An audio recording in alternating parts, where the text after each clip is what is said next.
todos y a todas a un nuevo encuentro de Diálogos en Red de la Fundación Cinemascomic en colaboración con la Cátedra Cultural Moebius de la Universidad de La Laguna. En esta ocasión, además de pues celebrar una de nuestras clásicas entrevistas virtuales, estamos abriendo la primera actividad virtual del programa que hemos preparado desde la Fundación Cinemascomic para celebrar el Día Nacional del Cómic. Desde hace mucho tiempo el sector del cómic lleva reivindicando un mayor reconocimiento y visibilidad por parte de la sociedad y las instituciones públicas, y una de las medidas esenciales para lograr esto era la instauración oficial de un Día del Cómic. Son muchísimas las entidades que tenemos en España actualmente que se dedican al cómic, no solamente editoriales y autores, sino entidades como lo que es la Fundación del Cómic aquí en Canarias, pues igual, para visibilizar todo lo que tiene que ver con el cómic y la narrativa en imágenes. Pero más allá de eso, hacía falta institucionalizar todas estas iniciativas, ¿no? Pues el 19 de octubre del 2021, los grupos parlamentarios reunidos en la Comisión Cultural de Cultura y Deporte del Congreso de los Diputados aprobaron por unanimidad la proposición no de ley referida al reconocimiento y dignificación del sector del cómic en España. Y el pasado 11 de julio del 2022, el Consejo de Ministros acordó la propuesta del Ministro de Cultura y Deporte, Miquel Iceta, la declaración del 17 de marzo como Día del Cómic y del TVO oficial en España. Pues digamos que este es el primer año de celebración, y para empezar, de parte de la Fundación Cinemascomic, tenemos con nosotros a Miguel Ancho Prado. Muy buenas tardes, Miguel Ancho, ¿cómo estás? ¿Qué tal? Muy buenas, María Fernanda.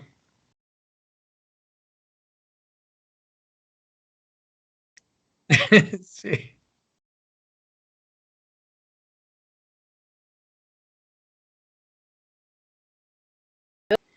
Y aquí te tenemos otra vez para abrir el programa de actividades. Hemos programado más de 20 actividades durante toda esta semana, con inauguración de exposiciones presenciales en Tenerife, en Gran Canaria, en La Palma. Tenemos talleres, tenemos charlas. Esta mañana hemos tenido una charla académica con Morgan, que ha hablado básicamente de la viñeta periodística y su desempeño como medio periodístico, ¿no? Y bueno, ha sido una pasada. Todo eso y toda la información la tienen reunida en la página web de la Fundación cinemascomic.com, y dentro de la página tienen una página dedicada al Día del Cómic de este año, donde pueden encontrar toda la información, así como en nuestras redes sociales. Pero bueno, ya después de esta introducción al evento, vamos a pasar con nuestro invitado, Miguel Ancho Prado, para quien no lo conozca, pero creo que en nuestra audiencia todos lo conocemos ya. Es un autor internacional que comenzó su carrera periodística publicando sus primeras historietas a finales de los años 70 en diversos fanzines gallegos. Miguel Ancho, antes de seguir con tu introducción, tú das de vuelta atrás cuando te dicen esto en las entrevistas, te presentan y tal, ¿y tú qué piensas? ¿Qué te viene cuando dicen, no, empezó en los años 70 con fanzines gallegos? Sí, no, supongo que es una reacción común y que la tenemos casi todos los seres humanos, que es incluso de un tanto de perplejidad, ¿no? La sensación del tiempo transcurrido es diferente, se comprime muchísimo y no necesito ni siquiera irme tan atrás, pues eso, en aquellos años, en aquellos finales de los 70, yo estaba ya en la universidad, en la escuela de arquitectura, cuando empecé a hacer estas incursiones en el mundo del cómic, en aquellos fanzines universitarios, y casi podríamos decir que estoy hablando del pasado remoto. Pero estos días que ando liado con presentaciones de la edición especial de 30 aniversario de mi libro Trazo de Tiza, pues casi te diría que aún es peor, porque cuando yo mismo pienso, pero ¿cómo que 30 años? ¿Cómo que han pasado 30 años desde que hice Trazo de Tiza? Pero es que en una de las presentaciones, hablando de trazo de tiza, entonces salió, porque sale recurrentemente, Ardalén, que fue el premio por el que me dieron el premio nacional en su día, y lo mismo también, pues Ardalén que fue alguien, eso, pues no sé si fue Álvaro Pons o entre el público que dijo, hace 10 años, pero ¿cómo que hace 10 años ya? Entonces, no, el tiempo se comprime y tu sensación es la de un continuo mucho más cortito, mucho más condensado y no llegas a ser consciente de esa profundidad de años y años y años. Si hago el esfuerzo y lo pienso mucho, pues me da vértigo y una cierta ternura de, bueno, recordarme cómo hice aquellas primeras historias y lo tonto que era.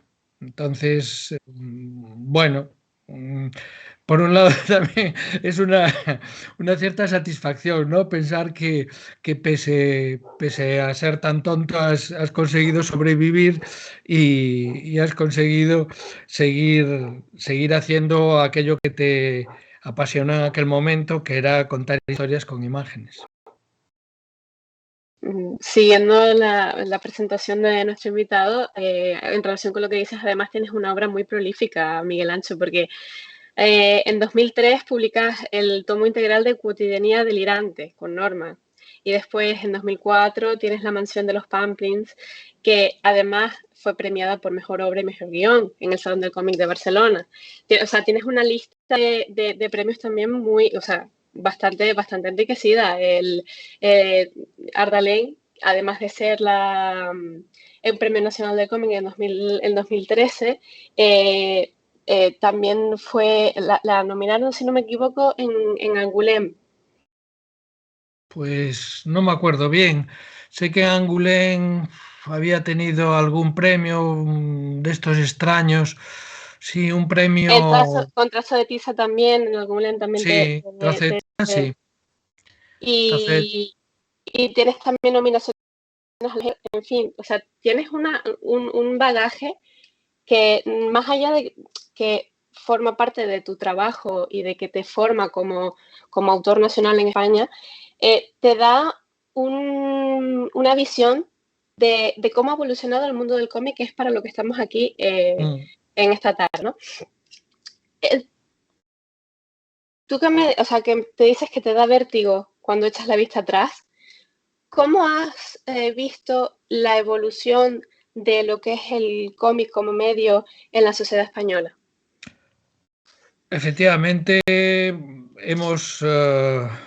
todos los que hemos participado en este proceso en los últimos 30, 40 años, haya sido desde el principio, haya sido ya hacia el final, o incluso aquellos que venían de antes, hemos tenido la ocasión de vivir un cambio histórico.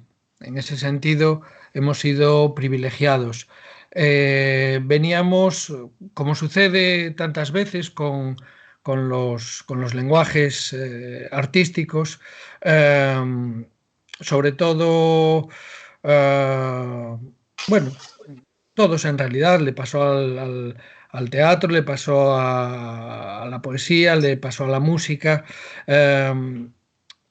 Tienen un momento de explosión social en los que en realidad son un medio compartido por una gran mayoría.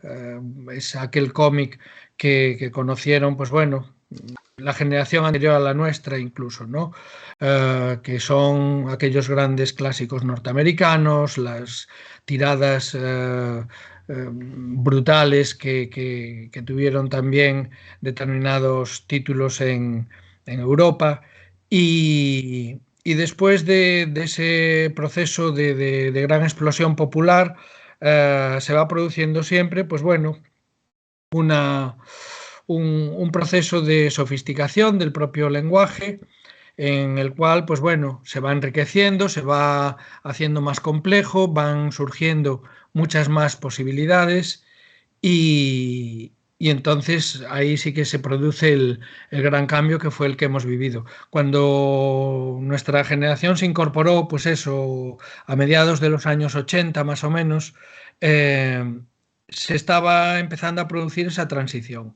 Entonces, algunos de aquellos autores que habían formado parte del gran cómic popular que se extendió por todo el mundo, sobre todo en la posguerra, después de la Segunda Guerra Mundial, eh, van iniciando esa transición hacia bueno, una nueva concepción, se empezaba a hablar del cómic de autor, se empezaba a hablar menos, bueno, nunca desapareció el concepto de género, ¿no?, dentro del cómic, pero bueno, ya no era la única manera de enfocarlo.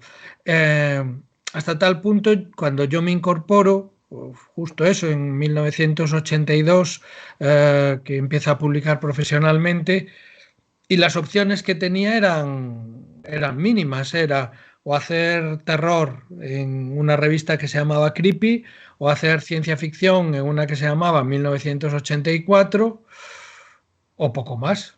Es decir, las variantes estaban todas alrededor de estos conceptos.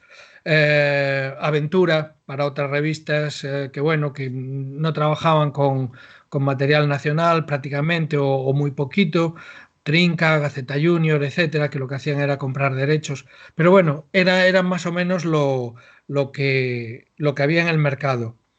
Y en aquellos primeros ya 8 o 10 años fuimos viendo cómo iban surgiendo otras revistas más abiertas, más plurales, menos marcadas por el género, CIMOC, Comics Internacional, Cairo, bueno, y son ya cabeceras que van dando cabida a otro tipo de cómic, otro tipo de aproximación.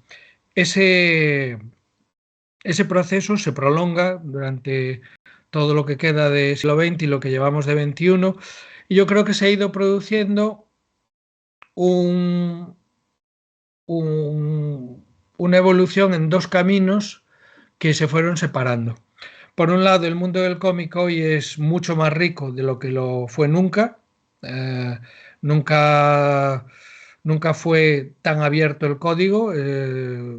Todos los temas son susceptibles de ser tratados en cómic. De hecho, podemos encontrar libros sobre cualquier tema, absolutamente cualquiera, desde el cómic, pues bueno, de puro entretenimiento, evasión, a cómic mucho más analítico a nivel social, político, costumbrista, incluso bueno, de problemas ya de colectivos concretos, absolutamente todo.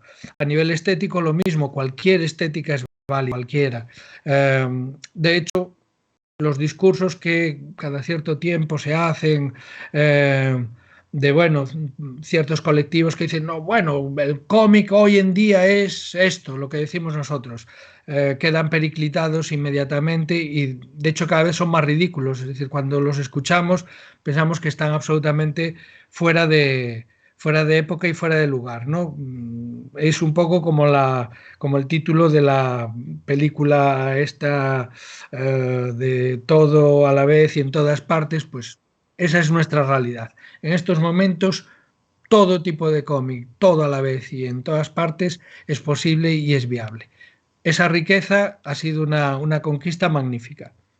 La contrapartida, nuestro público se ha fragmentado muchísimo y las editoriales han optado por una estrategia que les garantiza a ellas la supervivencia, pero pone en peligro el ecosistema. A ellas les garantiza la supervivencia porque lo que hacen es mantener las cifras de ventas, donde antes vendían 10.000 de este título, 5.000 de este, 4.000 de este, e iban juntando esas cifras y eran importantes y había algunos que eran ya inmensos, muy, muy grandes.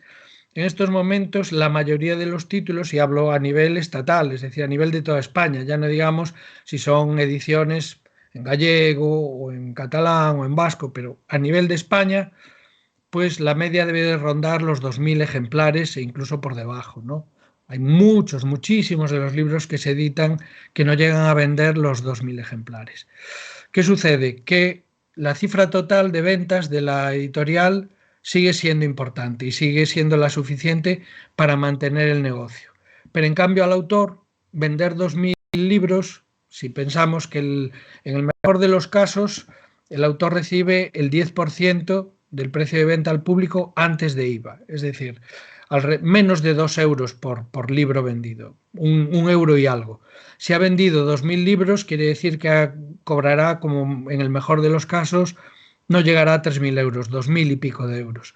Un trabajo que le ha llevado seguramente un año realizar, y si por ese trabajo cobra 2.000 euros o 3.000 euros, pues las cuentas son fáciles de echar, ¿no? Con eso lo que estamos haciendo es eliminar a los productores, los estamos amateurizando. Cada vez más nos encontramos con autores, con autoras que consiguen publicar un libro, 2 libros y al cabo de 2, 3 libros tienen que dejarlo y buscarse la vida de otra manera porque haciendo cómic ya no es que no puedan vivir, sino que ni siquiera aporta lo suficiente para con otra actividad. Antes había gente que hacía ilustración, que hacía publicidad y entre eso y el cómic pues más o menos podía mantener, ¿no?, la creación. En estos momentos se está poniendo muy difícil, entonces solo lo podemos seguir haciendo las personas que tenemos una trayectoria ya muy larga, que tenemos muchos libros publicados, que tenemos derechos de autor vigentes y que tenemos aún un público razonablemente numeroso que nos permite seguir trabajando en estas condiciones. Pero para la gente más joven, la gente que se va incorporando, la situación es dificilísima. Estamos cambiando puertas abiertas y libertad por precariedad. Entonces es una ecuación que tiene muy difícil solución.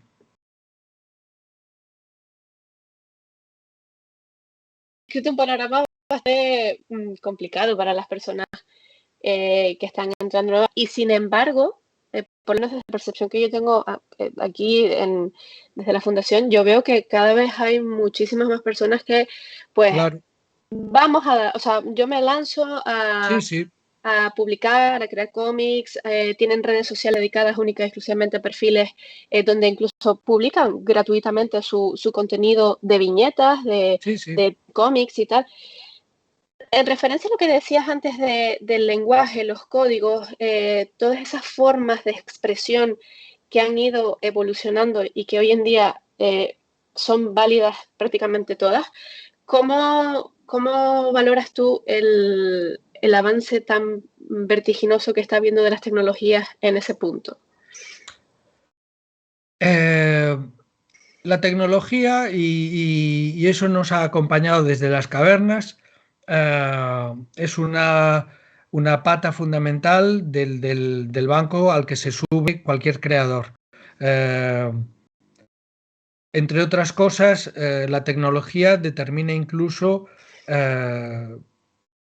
la mayor parte de las veces el aspecto final que tiene la obra, sea musical, es decir, cuando escuchamos música del barroco o anterior o música, pues eso, del siglo XII, entre otras cosas, le identificamos por el tipo de instrumentos que podían participar. Ya sabíamos que no había metales, no había determinados instrumentos tecnológicamente más complejos, y si estamos hablando, pues eso, de imagen, pues los pintores de las cavernas lo que tenían eran los óxidos de hierro para hacer los ocres y los rojizos, el carbón para hacer los negros y algunos de ellos, pues bueno, blanco de yeso o de alguna otra piedra caliza, y eso determinaba el cromatismo de esas pinturas, ¿no? Y entonces, no siempre ese estilo, muchas veces es también limitación técnica.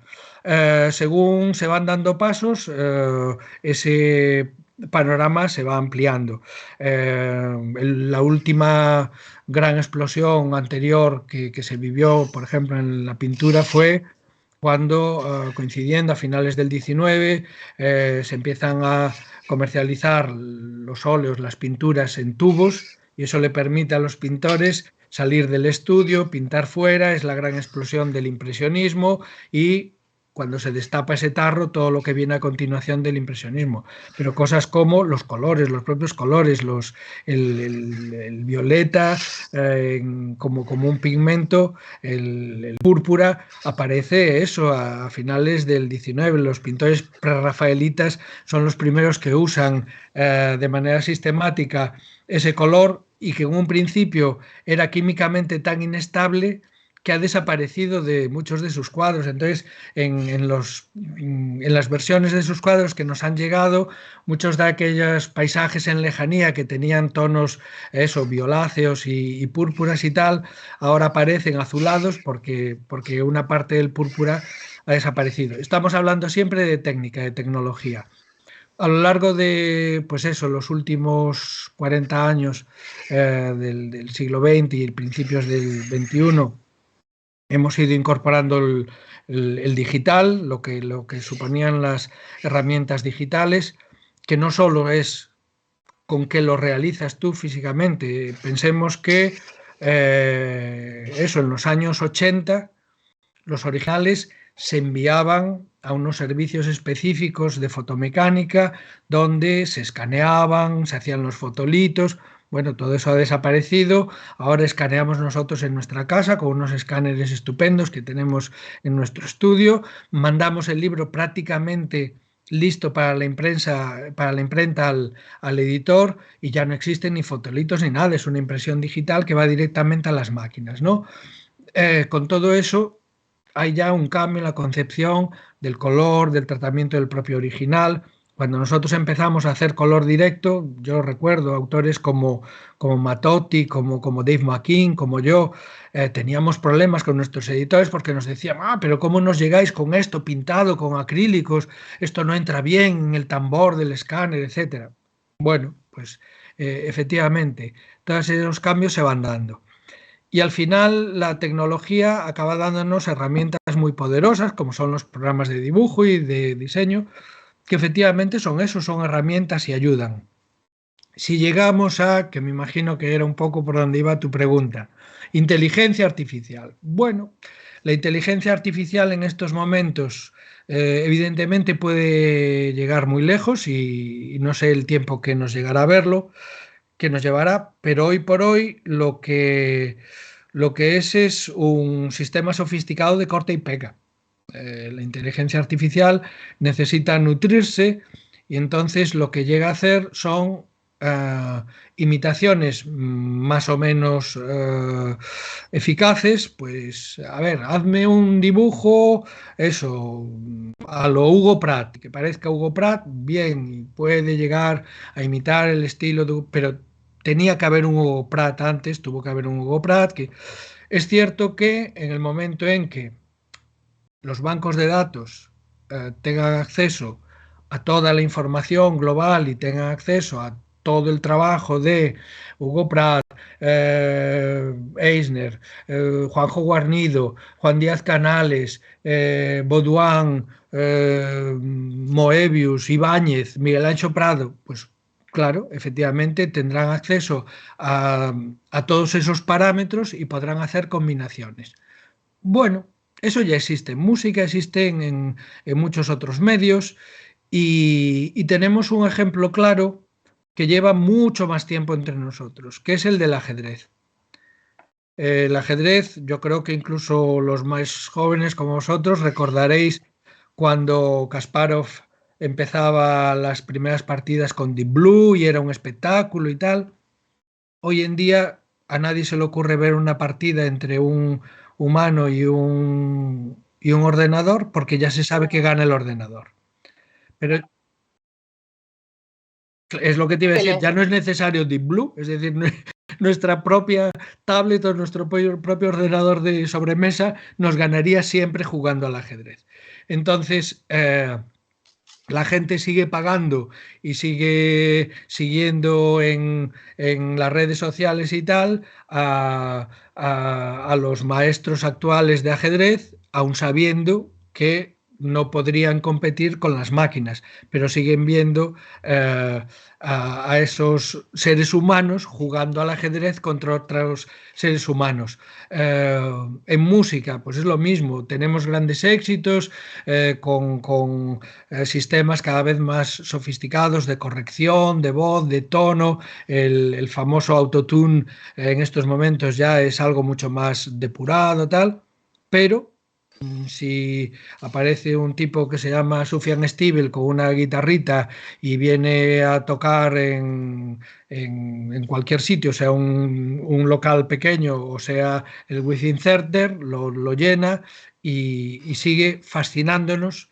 lo que puede hacer un ser humano con su voz, con su guitarra, con un balón. La humanidad, de hecho, es uno de los motores principales que genera en el ser humano la admiración y el sobrecogimiento.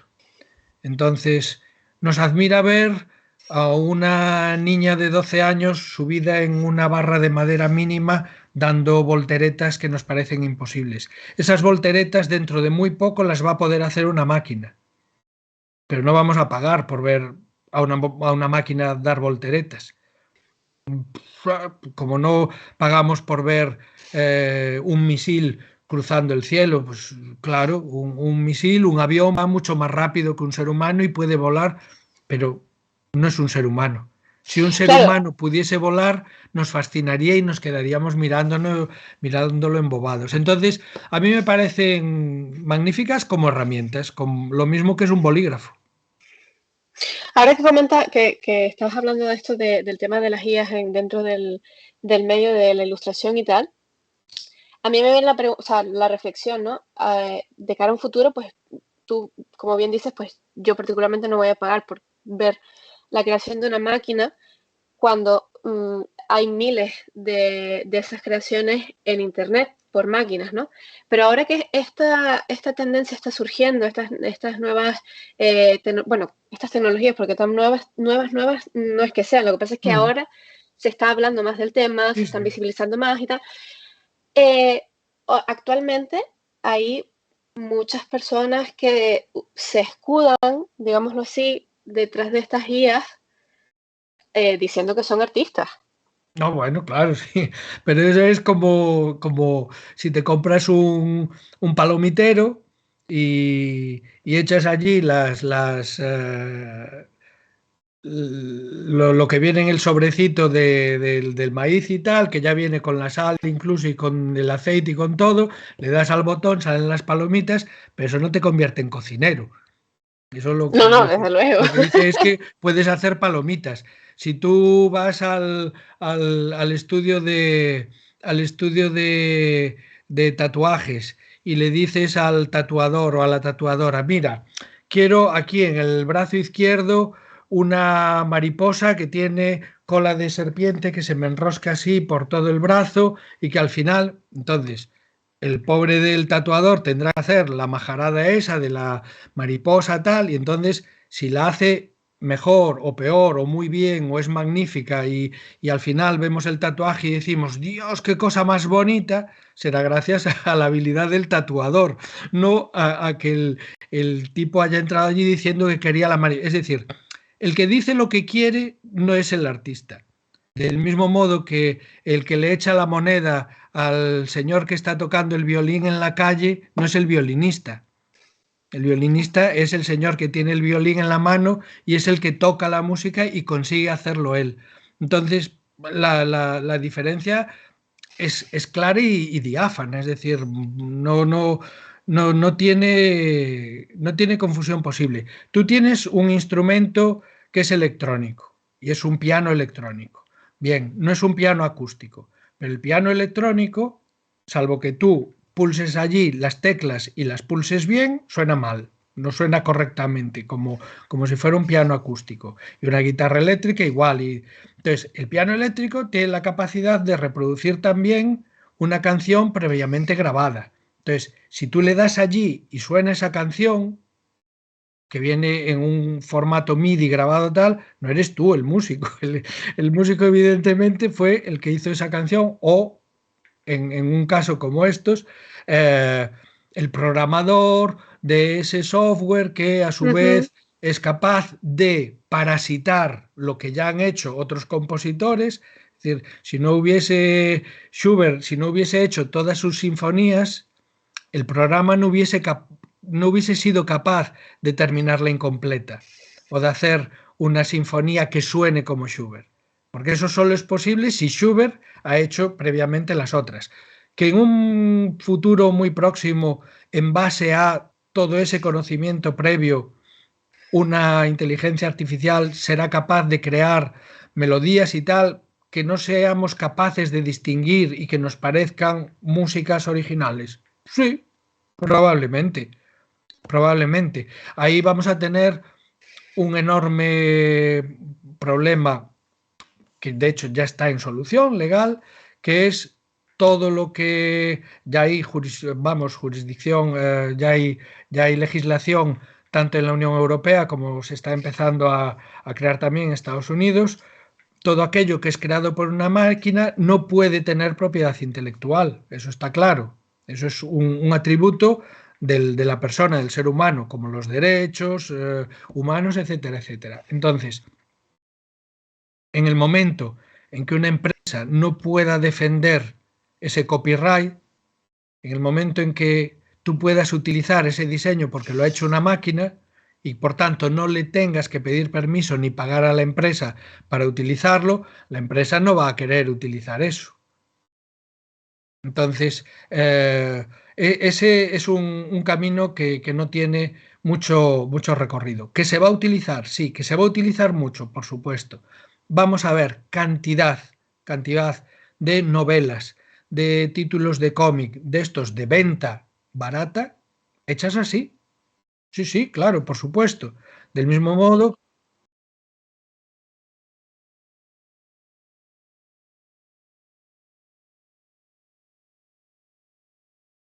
sí.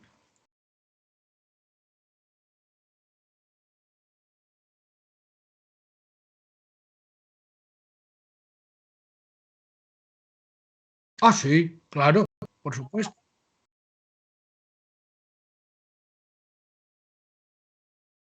Claro, para ver qué es lo que se abre el melón, ¿no? El arte, el arte ha sido siempre una cuestión económica. Yo creo que uno de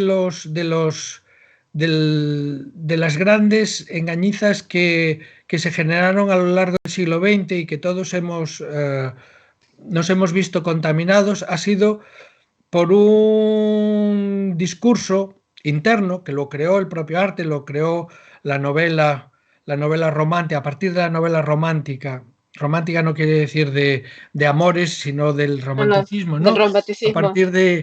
partir de ese concepto que se dio esa idea, pues eso, un poco enajenada del arte, ¿no? El arte era una especie de pasión de fuego que consume al artista, tal, y, y lo fue desvinculando de una realidad que nos acompaña también desde las cavernas, que es el tipo o la tipa que se quedaba en la cueva pintando los bisontes y que no salía a tener que perseguir al mamut y por tanto que tenían menos probabilidades de morir o de partirse una pierna o de partirse un brazo tal, era por una razón económica. Eso es economía. Es Ujú. este o esta lo hace mejor que los demás, entonces que se quede pintando en la cueva mientras los demás vamos a cazar. Pero es por eso, porque lo hace mejor, no por otra razón. Claro. Y porque compensa. Y así sucesivamente. Es decir, eh, Leonardo puede pintar y Caravaggio y Miguel Ángel porque hay determinados estamentos de la sociedad que deciden gastar dinero en hacer eso, en hacer una iglesia, en pintar esa capilla, en pintar el retrato de su mujer, etcétera, etcétera. Es una cuestión económica. Ujú. Y esas personas pueden pintar porque les pagan por ello, porque si no, tendrían que estar recogiendo basura por la calle o cociendo pan o siendo meseros en una fonda de diligencias, porque la situación era esa. Entonces, siempre ha sido una cuestión económica, siempre. Claro, y Los sobre todo, Beatles son los Beatles y los Rolling son los Rolling y Bob Dylan es Bob Dylan y Vargas Llosa es Vargas Llosa porque hay un fenómeno económico asociado. No, no hay más. sí, sí, al final, sobre todo en el sector del arte, que es todo tan, o sea, que es todo muy conceptual, vamos a decirlo así, es Sí. muy etéreo todo, por muy tangible que pueda ser el producto, al final la legitimación del oficio Mm, viene a ser, o sea, se reduce a si la persona que lo produce puede vivir o no de ello. Y conecto con lo que estábamos hablando antes de que todo este discurso, más bien debate actual que tenemos con el tema de las IAs, pues como tú bien decías, llegará el momento en el que pues las empresas se sentarán y dirán, vale, aquí hay unos derechos de autor que tenemos que pagar, que tenemos que cuidar o tenemos que explotar o lo que sea, y tenemos esta tecnología en medio que digamos que está en ese limbo, que nadie ha regulado, que está, mm. y veremos qué es lo que ocurre, ¿no? Pero bueno, aparte más allá de esta, bueno, esta visión cruda de lo que es el medio, no, lo que estamos celebrando justamente esta semana es ese grano de arena que se está haciendo desde las asociaciones, en particular de la sectorial del cómic, que es la que ha impulsado todo esto, Mm. eh, para, digamos, institucionalizar y darle el espacio dentro de las artes a lo que es la industria del cómic, que es lo que nos atañe hoy aquí, ¿no? Entonces, ya en su momento se puso el Premio Nacional del Cómic, que tú formas parte Sí. de esos nombres, ¿no? Que, ¿cómo? A ver, la típica pregunta, ¿qué se siente al ganar el Premio Nacional del Cómic y tal? Yo voy un poquito más allá y te pregunto, ¿tú cuando te enteraste de que llegaba el Premio Nacional del Cómic, te pensaste algo en particular? ¿Sentiste que de alguna manera el trabajo de ustedes autores estaba empezando a, sabes, a tener algún tipo de legitimación o sabes, de profesionalización, como los escritores que tienen premios literarios, premios Nobel de literatura? Mm. Mira, ¿Qué yo pasó ahí? efectivamente tuve la suerte de recibir el Premio Nacional y vamos, es algo que me llena de satisfacción, pero casi te diría que me satisface tanto como el propio premio el haber tenido la oportunidad de formar parte de una comisión que se creó precisamente para poner en marcha el Premio Nacional. En un momento determinado, el Ministerio de Cultura contactó, pues no sé cuántas personas seríamos, calculo que unas 30 personas, más o menos, de todos los distintos estamentos que trabajan en el medio, editores, libreros y muchísimos autores y autoras, por supuesto. Y se creó un grupo de trabajo muy plural en el que, pues bueno, aprovechando precisamente todas las herramientas tecnológicas ya que estaban a nuestro alcance en aquel momento, pues pudimos ir discutiendo cosas como muy chorras como era el nombre, pero que llevó un tiempo discutir si se iba a llamar Premio Nacional de la Historieta, Premio Nacional del Tebreo, Premio Nacional del Cómic. Pero al final, perdona, pero es que al Sí. final eso es importante, o sea, quiero decir, No, no, son claro, términos claro. Por que eso, definen el medio. por eso me refiero a que haber formado parte de aquel grupo de debate para mí fue muy importante. Y entonces, claro, conocía el proyecto desde mucho antes de que se diese a conocer al público. Es decir, estábamos, pues eso, eh, fuimos el grupo que presentó la propuesta de bases que debería tener el premio, ¿no? Entonces, en aquel grupo se debatía qué era lo que se debía de premiar en el premio nacional. Y después de darle muchas vueltas y de hablar mucho entre nosotros, se llegó a la conclusión de que lo ideal, porque era el único que teníamos, en literatura hay el Premio Nacional de Narrativa, el Premio Nacional de Literatura, el Premio Nacional de Poesía. Entonces, cada uno de ellos va... Nosotros solo tenemos el Premio Nacional de Cómic. Por lo tanto, si queríamos aprovecharlo para darle visibilidad, decidimos entre todos, ya te digo que fue motivo de debate, que lo ideal sería premiar cada año un libro diferente de un autor diferente y huir de el premio a toda una obra, todo un autor tal, que por lógica histórica muchas veces tendría que ir a personas que estuviesen ya fuera del mercado, que por tanto sus libros muy posiblemente no estuviesen accesibles, tal. Bueno, fueron ese tipo de decisiones las que se fueron tomando a lo largo de aquellos meses de debate.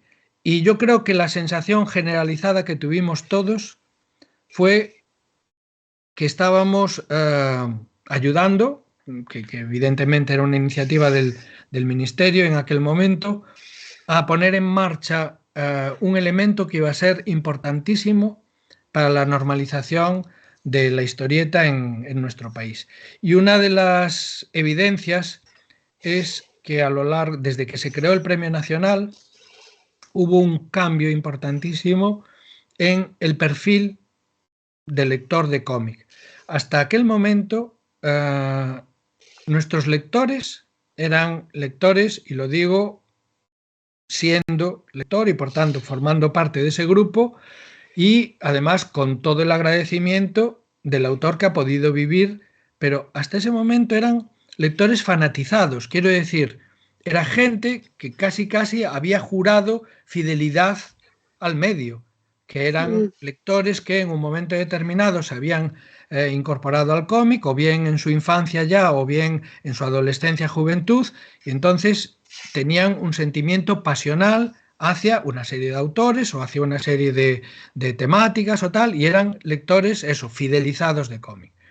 Pero no teníamos el lector que tiene, por ejemplo, la novela, que es cuando se hacen estos análisis de mercado del mundo del libro en España, pues sale esa cifra de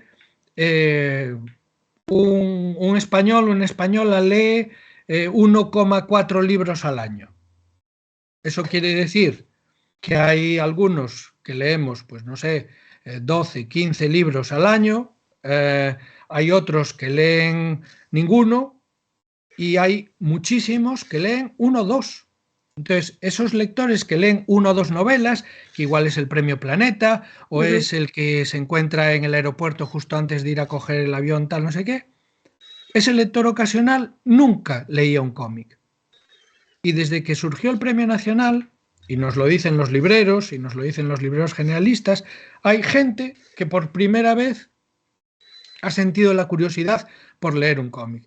Y bueno, leen el Premio Nacional, y igual leen otro libro más de ese autor, tal, no sé qué. No se corresponden a ese perfil que podemos tener los que amamos el medio y que somos lectores compulsivos, pero que efectivamente son los que le dan también una dimensión social, es decir, que sale del gueto, ¿no? del grupo ya convencido. Y en ese sentido, iniciativas como el Premio Nacional, yo estoy convencido que fueron fundamentales. Son fundamentales eventos como el de Santa Cruz, como Viñetas desde el Atlántico, que son eventos abiertos que le permiten al público general acceder. En nuestro caso es además un evento público que está sostenido por el ayuntamiento, con lo cual el acceso es gratuito en todo momento, tal. Es una manera precisamente de permitir a un público que no es necesariamente un público previamente convencido, que no son seguidores, el ir accediendo a este lenguaje. Y iniciativas como establecer un día nacional no va a cambiar nada radicalmente. Es decir, no quiere decir que a partir de este año se incremente en un 15% el número de ventas de libros. Pero sí que es cierto que hay muchas probabilidades de que por lo menos un día al año casi todos los medios de comunicación se vean forzados a hablar del cómic. Entonces, bueno, ese simple granito de arena ayuda a crear una serie de inercias que la gente que trabaja en marketing y en publicidad saben que son fundamentales. Saben que muchísimos de los éxitos que se consiguen no son solo explosivos y por generación espontánea, sino a través de pequeños factores que van confluyendo. A mí me parecen iniciativas estupendas, que además no tienen coste, no es nada que exija un dispendio que tenga que salir de los presupuestos generales del Estado y que ayudan a eso, a normalizar en la sociedad una actividad creativa, cultural, que además tiene asociados pues estamentos económicos importantes, las editoriales, los distribuidores, las librerías, la gente que trabaja en las librerías. Bueno, pues efectivamente todo lo que sea generar fuerzas que apoyen este tipo de mecanismos, pues son positivas. Claro, y además, como yo mencionaba también al principio de la entrevista, es que de verdad no somos conscientes de la cantidad de entidades que hay Sí, en sí, España que se dedican a la promoción y al estudio de la narrativa en imágenes. O sea, sí, sí. es bastante. Y además, a nivel académico también, cátedras culturales. Aquí en la Universidad de La Laguna nosotros tenemos la Cátedra Cultural Moebius, que bueno, además de colaborar con las actividades virtuales, pues también forma parte de todo lo que es la parte académica aquí en La Laguna, ¿no? Tenemos un congreso internacional que está dedicado a la narrativa en imágenes, al cómic, al cine. Entonces, eh, yo te escuchaba hablar, Miguel Ancho, y pensaba que además de todo esto que comentabas, ¿no? Se crea además para el autor, o sea, para los autores, se crea como esa identidad de grupo, ese gremio que quieras o no, hasta ahora, pues bueno, a lo mejor los metían en el saco de la literatura, pero es que no es exactamente literatura, porque o sea, el mensaje se transmite de forma completamente diferente a una novela o a un texto plano de un libro. Entonces se crea Fíjate, ese gremio de identidad de autores de sí, cómic, creo. sin embargo, yo ahí, María Fernanda, va a ser la primera ocasión a lo largo de esta charla que voy a argumentar un poco a contrario. Yo creo que esa autoconciencia siempre estuvo presente.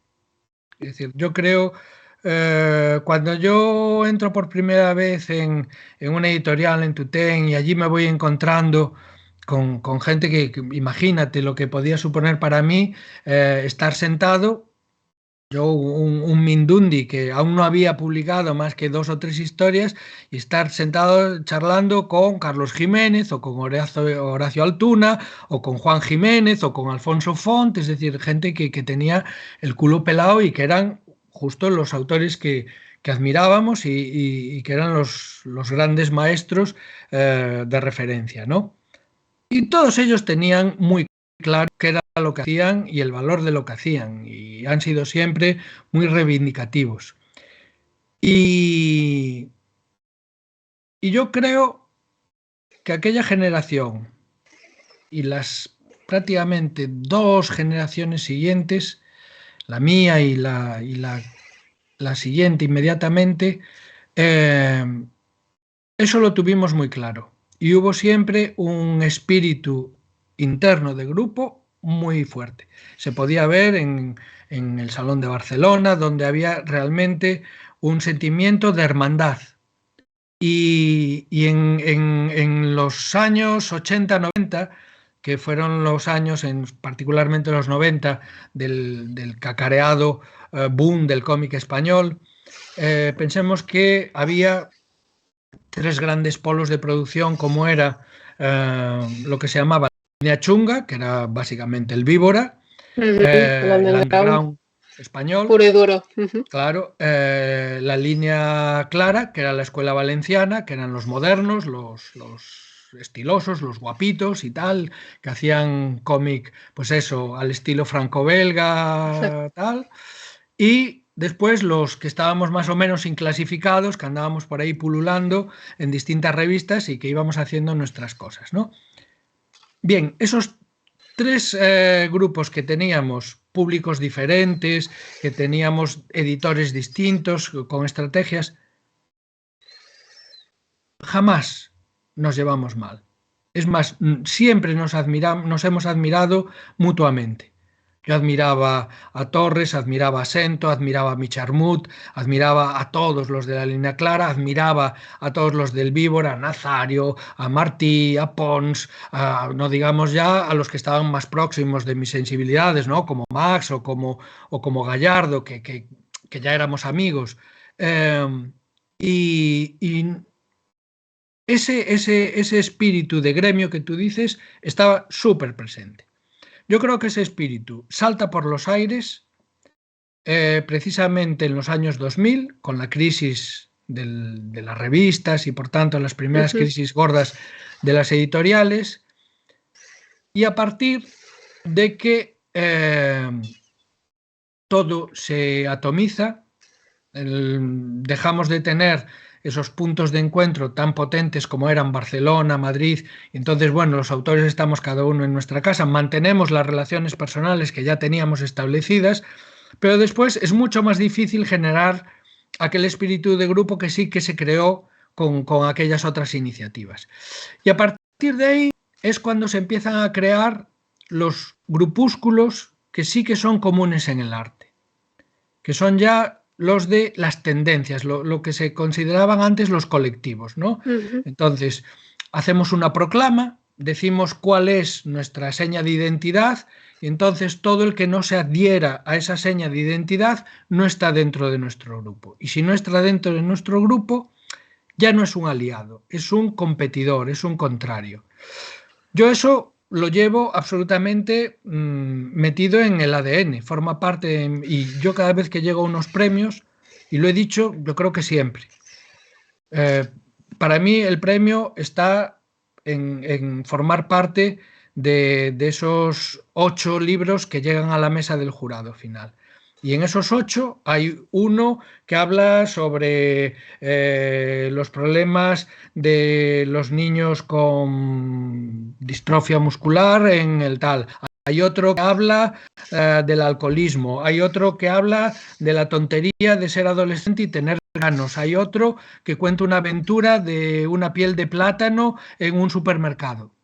Y cada uno de ellos es imprescindible en su campo. Entonces, pensar que si no existiese ese otro libro, yo tendría 5 lectores más, es ser imbécil, profundamente imbécil. Es decir, ninguno de nuestros colegas es un competidor, ninguno. Al revés, es alguien que consigue nuevos lectores que algún día podrían leer un libro mío. Entonces, yo creo que justo en estos momentos, y las redes sociales han favorecido ese tipo de comportamientos, comportamientos de tribu, de pequeña aldea, y son empobrecedores siempre. Bueno, yo creo que eso va a costar mucho revertirlo. Va a ser muy difícil porque está ya muy enquistado y porque hay demasiada gente que ha interiorizado ese discurso, que ha interiorizado que si yo hago este tipo de cómic, todo lo que sea hacer un tipo de cómic diferente, o todos los que lean ese otro tipo de cómic son retrasados y son pobres estúpidos que no merecen ni siquiera ser considerados lectores. Y si lo hacen, pues no merecen ser considerados autores. Cuando entramos en esos discursos, son claramente discursos empobrecedores que siempre han llevado al arte a sus momentos más bajos. Los momentos de explosión y de eclosión es cuando precisamente el mundo del arte se abre y todos se dejan contaminar y todos aprenden de los demás. En el momento en que tú te crees que tienes la varita mágica y que eres el que ha entendido correctamente por dónde tiene que ir la música, el cine, la novela o el cómic, en ese momento estamos perdidos ya. Entonces, mi esperanza en ese sentido está en la multiplicidad. Es decir, somos tantos millones y millones de personas en todo el mundo haciendo tantas cosas al mismo tiempo que es imposible que ningún grupo se imponga. Pese a que hagamos discursos imbéciles de ese tipo, es inviable que ninguno triunfe. Porque de hecho, cuando se consigue un pequeño triunfo, es efímero, porque es gracias a un fenómeno de moda y al cabo de 2 años, ¡pum!, desaparece. Y eso lo Pero hemos visto.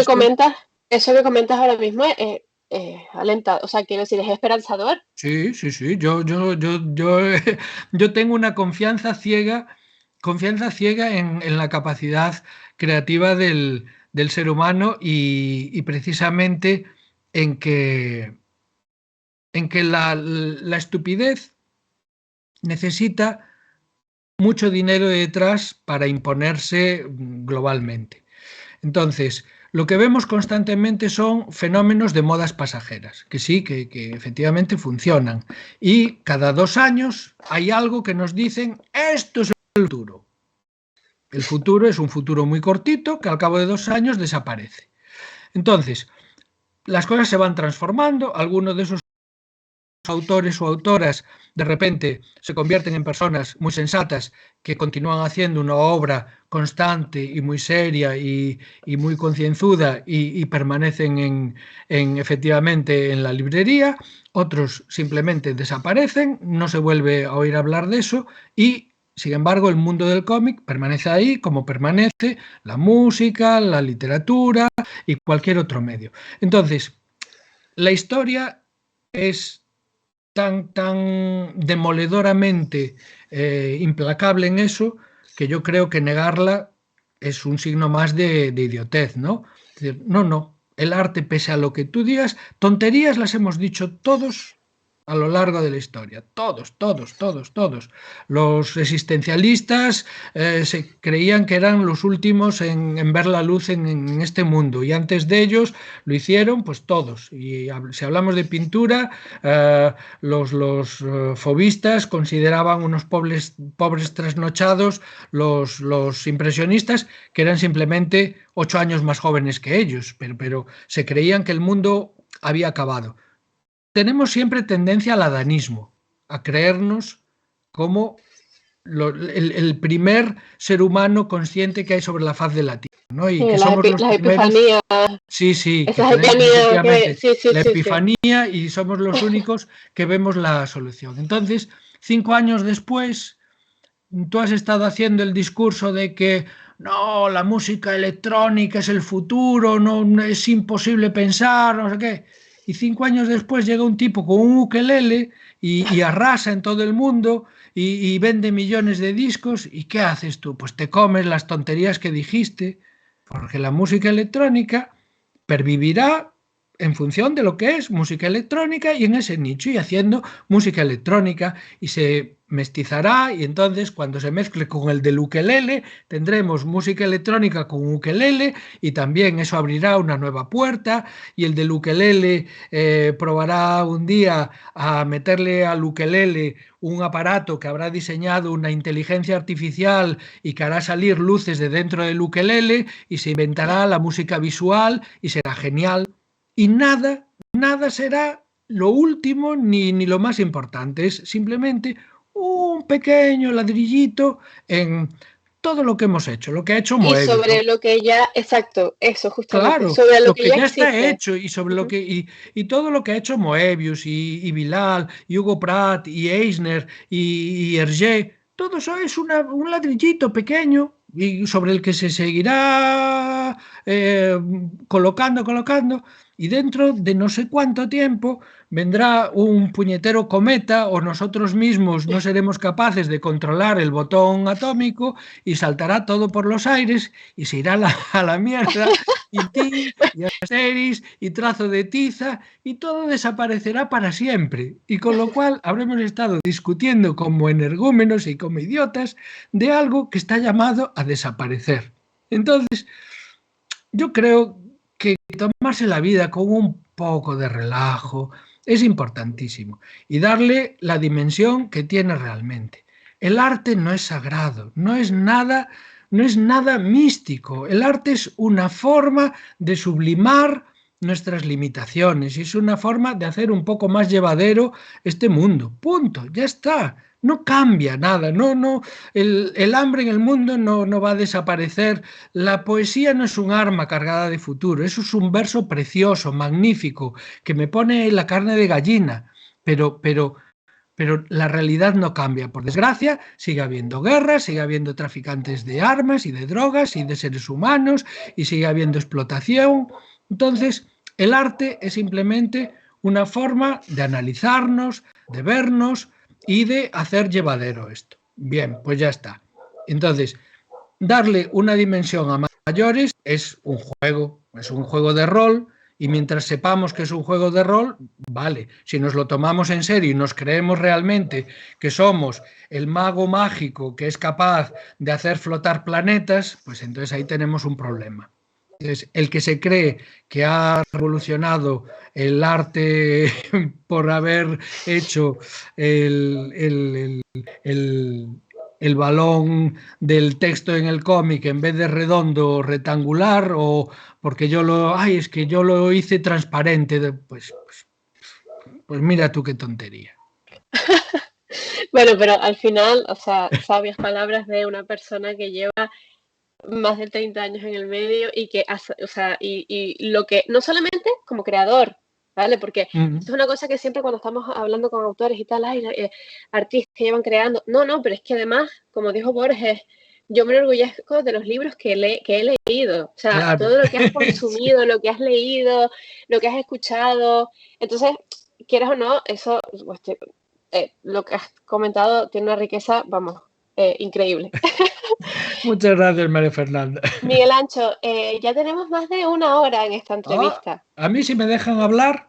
A mí se me ha pasado volando, he disfrutado muchísimo. Seguramente que nuestros seguidores también han bebido de lo que has comentado, porque al final es una visión muy realista de lo que es la industria que tenemos actualmente del cómic y del noveno arte en general. Pero bueno, ya, como te comento, ya llevamos 1 hora, ya llegamos al final de la entrevista. Como siempre, ha sido un placer tenerte con nosotros, Miguel Ancho, y ojalá que no sean ni la segunda ni la última, que vengan muchísimas más. Por mi parte, seguro. Yo lo único que te pediría, 30 segunditos, porque no quisiera dejarle tampoco a la gente que o que está empezando o que lleva igual pocos años aún intentándolo, y no quisiera dejarle una visión pesimista o negativa. No, eso no ha cambiado, no ha cambiado. El arte siempre ha sido así.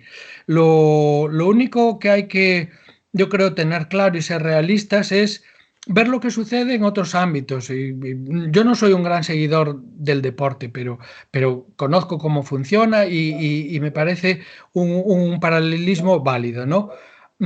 Se puede practicar el deporte desde la base absoluta, ir a echar una pachanguita con los amigos o un partidito de baloncesto ahí a una canasta, o jugar en las grandes ligas o en la Liga Americana o en el Paris Saint-Germain si eres futbolista, o en el Real Madrid o en el Barça. Y eso es toda una escala.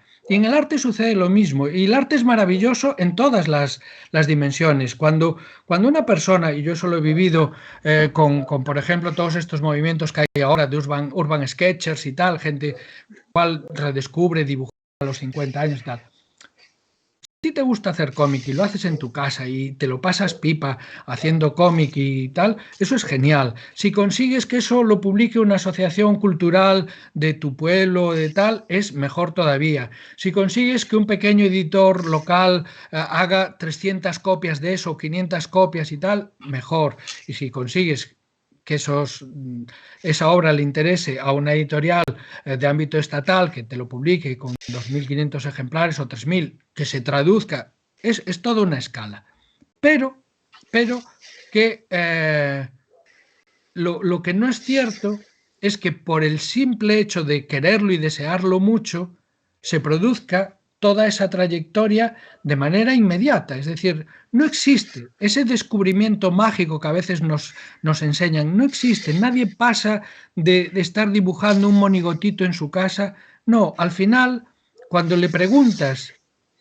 Yo recuerdo una conversación con Raquel Córcoles hace años, cuando Moderna de Pueblo era un fenómeno explosivo, y Raquel nos contaba todo lo que trabajaba al día para poder sacar una o dos imágenes que funcionasen y que después, cuando aquello lo sacaba en merchandising o tal, pues no funcionaba y otro sí y tal. Es decir, no existe ese éxito súbito tal, y menos en medios que exigen tanto trabajo y continuado como es el cómic, que es día tras día tras día estar dibujando. Entonces, quien tenga esa pasión, quien tenga realmente esa pulsión por contar historias a través de imágenes, que no se sienta desanimado, porque nada ha cambiado. Es decir, siempre fue así. La puerta de entrada siempre fue estrechita. Entonces, lo único que pasa es que ahora le han hecho una especie de hall que parece que todo el mundo puede entrar por ahí. Entonces, no, se van a llevar el disgusto. Van a entrar ahí y van a ver que hay 400.000 personas que han entrado en el hall también.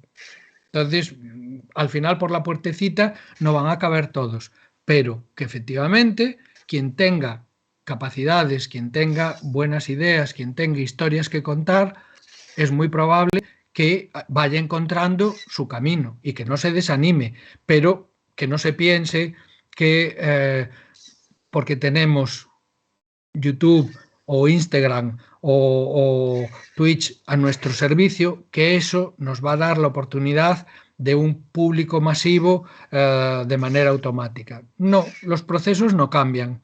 Cuando algo es precisamente una puerta abierta para todos, todos pueden entrar. Y entonces es lo que sucede en Internet. Todo el mundo pone sus vídeos, todo el mundo pone sus historias, y entonces también la competencia se agudiza y se vuelve a estrechar. Pero que, desde luego, quien tenga esas ganas profundas de hacer algo y tenga capacidades, y ahí se tiene que mirar. Es como el que juega al tenis. Pues hombre, si tú solo le ganas de 10 amigos, le ganas a 4, pues no eres el mejor. Igual no estás llamado a ser el próximo Rafael Nadal. Igual no. Claro, Si y además resulta que eres el dicen que esto, mejor juega al tenis de toda la pandilla, pues hombre, sigue probando, porque efectivamente tus cualidades están por encima de lo que parece que es la media.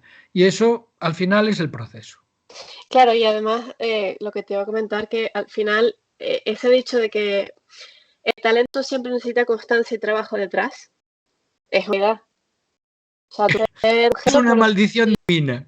Es una claro, tú maldición puedes divina. ser un genio con un talento que coges un lápiz y con un solo lápiz haces maravillas, pero si no tienes la constancia y el trabajo detrás, pues a lo mejor esas maravillas que creas no van a llegar a donde el prodigio quiere que llegue, Sí, sí, con no, una hora al día. eso está claro. Eso está clarísimo. Bueno, María Fernanda, muchísimas gracias. Muchísimas gracias a ti, Miguel Ancho. A las personas que nos están viendo les recuerdo que toda nuestra programación está en nuestra página web, y además en díasdelcomic.es tienen la programación que hay a nivel nacional de diferentes asociaciones que han organizado pues actividades igual que nosotros para conmemorar y celebrar este Día del Cómic del 17 de marzo. Con esto nos despedimos. Hasta la próxima cita. Muchísimas gracias. Gracias a todos.